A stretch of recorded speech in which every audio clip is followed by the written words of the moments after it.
நான் வந்து என்னோட காலேஜ் டேஸில் maybe from my second year அப்பையிலேருந்து எனக்கு கிடைச்ச கம்ப்யூட்டர் எக்ஸ்போஷர். அப்போ உள்ள கம்ப்யூட்டரோட பவர், அதோட கெப்பாசிட்டி எடுத்து பார்த்து அதில் நான் எவ்வளோ வேலை பார்த்தேன்னு பார்த்தீங்கன்னா, அதுக்கும் இன்றைக்கும் கம்பேர் பண்ணுறப்போ அவ்வளோ அட்வான்ஸ்மெண்ட் ஆகிருக்கு கம்ப்யூட்டரில். பட் ஆனால் அன்னைக்கு பண்ண அளவுக்கு நான் கோடிங் இன்றைக்கி பண்ணேன்னா கட்டாயம் இல்லை.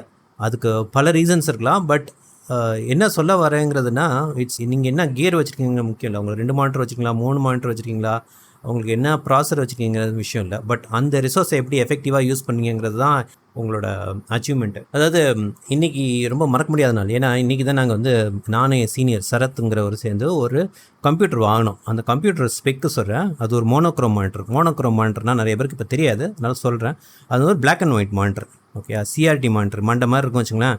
இந்த மாதிரி ஸ்லிம்மாலாம் இருக்காது. அந்த மாதிரி ஒரு மானிட்டரு, ஒரு சிபியு, கீபோர்டு, மவுஸ். சிபியோட ஸ்பெக்கு சொல்கிறேன். அது வந்து இன்டெல் பென்டியம் ப்ராசர்னு நினைக்கிறேன். 100 MHz ப்ராசர். 100 MHz, திரும்ப சொல்கிறேன், 100 MHz ப்ராசர். ரேம் வந்து 32 MB ரேம். ஹார்ட் டிஸ்க் வந்து 1 GB ஹார்ட் டிஸ்க். இவ்வளோ தான். இதுதான் எங்கள்கிட்ட இருந்த ஸ்பெக். அதில் வந்து எனக்கு தெரிஞ்ச நெட்வொர்க் கார்டு கூடயும் இல்லை. ஒரு ஃப்ளாப்பி டிரைவ் இருக்கும், சிடி டிரைவ் கூடயும் கிடையாது. இந்த மாதிரி ஒரு சிஸ்டத்தை வச்சு தான் நான் வந்து ஒரு டிகோடருக்கான ஒர்க்கை வந்து ஓரளவுக்கு பண்ணேன். இதுக்கு வந்து என் சீனியர்ஸ் நிறையா ஹெல்ப் பண்ணாங்க. மெயினாக ஸ்பெசிஃபிக்காக மென்ஷன் பண்ணால் மிஸ்டர் சரவணன், அதுக்கப்புறம் சரத். இவங்க 2 பேரும். இவங்களாம் சரவணனுங்கிறது என் சூப்பர் சீனியர், சரத்துங்கிறது என்னோட இமீடியட் சீனியர். இந்த எக்ஸ்போஷர் வந்து எனக்கு செகண்ட் இயர்லேருந்து ஸ்டார்ட் ஆச்சு. ஏன் இந்த ப்ராஜெக்ட் நம்ம பண்ணக்கூடாது அப்படின்னு சொல்லிட்டு ஆரம்பித்தேன்.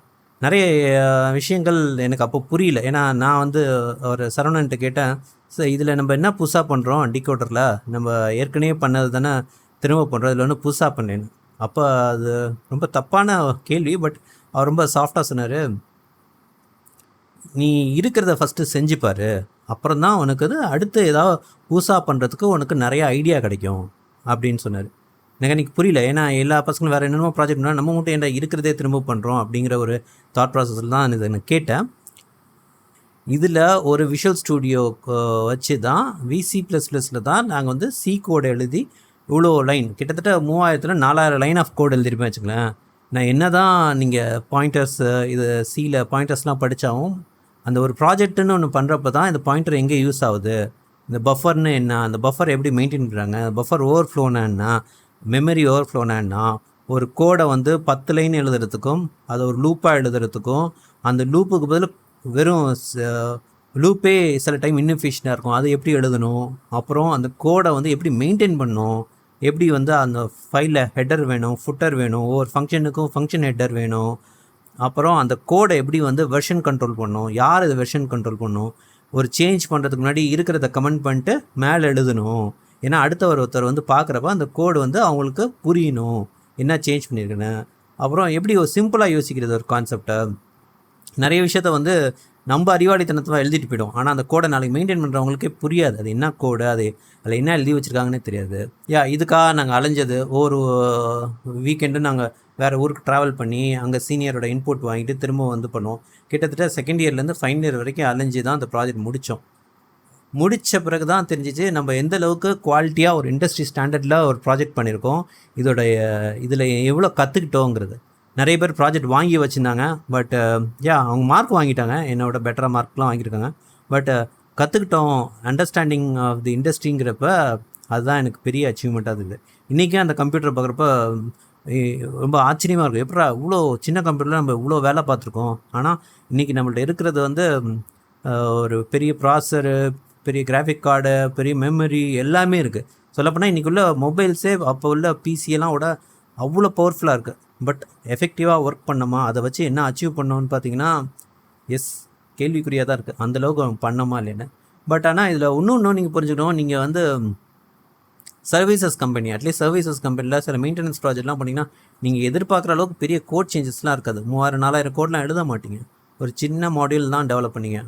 ஆனால் ஒரு சில பேருக்கு அமையும், அந்த மாதிரி ப்ராஜெக்ட்ஸும் அமையும். ஸோ வருஷம் இந்த நாள் மட்டும் நான் எப்போதுமே யோசிச்சு வைப்பேன், சரி நம்மள்கிட்ட இவ்வளோ கம்மியான ஸ்பெக் இருந்தோம், நம்ம நல்லா பெர்ஃபார்ம் பண்ணியிருக்கோம். So it doesn't matter, gears மேட்டரே கிடையாது, நீங்கள் உங்களோட எண்ணம் தான், நீங்கள் எந்த அளவுக்கு அதில் எஃபெக்ட் பண்ணுறீங்க. ஆக்சுவலாக அவர் சரவணன் என்ன சொல்லுவார்னா, நீ ஒரு விஷயத்தை வந்து மைண்டில் யோசித்து உன் மைண்ட்லேயே நீ அந்த ப்ரோக்ராம் சும்மா ஒரு நோட் பேப்பர்லேயே எழுதணும், சி ப்ரோக்ராம் எழுதி அது கம்பைல் ஆகணும் பாரு. நீ அதெல்லாம் நோட்டில் எழுதிட்டு நேராக வந்து இங்கே டைப் பண்ணி ரன் பண்ணால் அப்படியே கம்ப்யூட்டரில் ஓடணும். அந்தளவுக்கு உன் கோடிங் நாலேஜ் இம்ப்ரூவ் ஆகணும். நீ ஒவ்வொருத்தரையும் இங்கே பண்ணி பண்ணி பண்ணி அதை ரீரைட் பண்ணி ரீகம்பைல் பண்ணிட்டுலாம் இருக்கக்கூடாது. அது அவரோட இன்புட். ஏன்னா அப்போல்லாம் கம்ப்யூட்டர் கிடைக்கிறது அவ்வளோ ஈஸிலாம் கிடையாது. நாங்கள் ஒரு கம்ப்யூட்டர் லேப் இதெல்லாம் தேடி தான் பண்ணுவோம். I forget, I read, I remember, I do, I understand. எந்த ஒரு டெக்னாலஜியாக இருந்தாலும் ஒரு தடவை எடுத்து நீங்கள் யூஸ் பண்ணி பாருங்கள். நீங்கள் உங்களுக்கு அந்த டெக்னாலஜியில் நிறைய விஷயங்கள் கற்றுக்குவீங்க. ஆனால் அதுக்கு வந்து நீங்கள் ஃபஸ்ட்டு அதை யூஸ் பண்ணி பார்க்கணும். அந்த டெக்னாலஜியை நீங்கள் ப்ராப்பராக யூஸ் பண்ணி ஒரு ப்ராஜெக்ட் எக்ஸிக்யூட் பண்ணால் தான் அதோட ஓரளவுக்கு ஐடியா வரும். இது வந்து இந்த இந்த ஃபங்க்ஷன் எதுக்கு யூஸ் பண்ணுறாங்க, இந்த ஸ்ட்ரக்சர் எதுக்கு யூஸ் பண்ணுறாங்க, அப்புறம் இங்கே வந்து ஃபார் லூப் யூஸ் பண்ணுவோம், எங்கே வைல்டு யூஸ் பண்ணுவோம். இப்போ நம்ம எழுதின கோட்லேயே எவ்வளோ ப்ராப்ளம் இருக்குது, அப்புறம் இந்த கோடை வேற ஒருத்தர் ரிவ்யூ பண்ணுறப்போ எவ்வளோ ஃபால்ட்ஸ் கண்டுபிடிக்கிறாரு, அந்த ஃபால்ட்டை நம்ம எப்படி சரி பண்ணுறோம்,